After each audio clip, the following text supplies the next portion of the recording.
Hi, welcome to my shop. This is my brand new Al-320g centre lathe that I bought from Hare & Forbes here in Australia. It's actually an upgrade from the machine I was going to buy. Upon installing the machine, the first jobs have been to remove this top plate, flush out the gearbox with kerosene and refill with ISO 68 hydraulic fluid. There was quite a large amount of sediment in that from its casting, so I'd advise doing that before you run the lathe.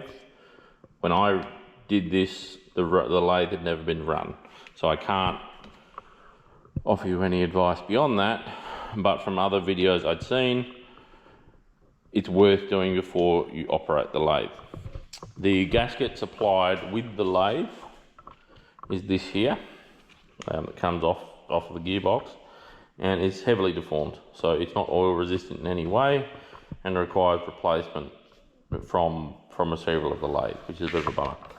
The first project for this lathe has been to install a V-bore quick change tool post, which is fine.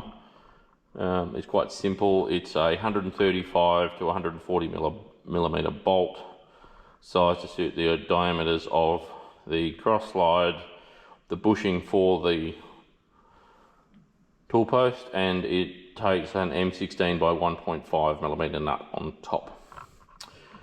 The issues with this tool post is that these plungers aren't necessarily seated correctly. This one here has required two beer can size shims behind it to enable it to actually engage with the holders, and some holders like this one here don't seat very well. They are getting better, but they're quite a difficulty to push on, and they are quite difficult to remove. I'm hoping with time that gets better, but that's just something to be aware of.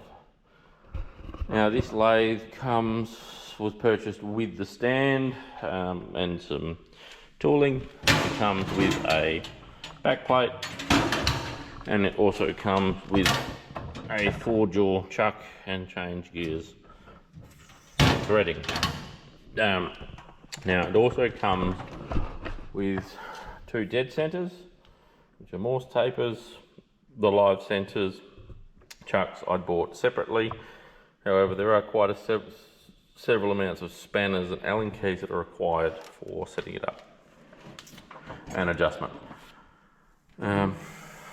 Now, to get the lathe off the ute, I am fortunate to have a Hare & Forbes 1-ton gantry crane, which is height adjustable, but it allowed me to get it off the ute through the larger door, as it won't fit through that smaller door there, onto a bench, and then wheeled through the workshop into its final resting place at the back. I do have some photos of this, so hopefully I can attach some at the end. Rigging of this to get this installed is quite of a challenge. I won't use ratchet straps or anything of the like to lift equipment.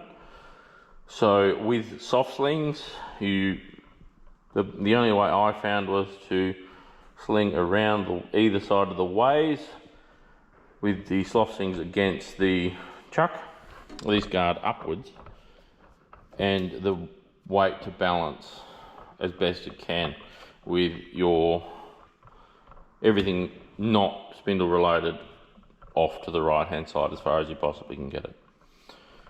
And that's about it. That's all I've got to say on the lathe.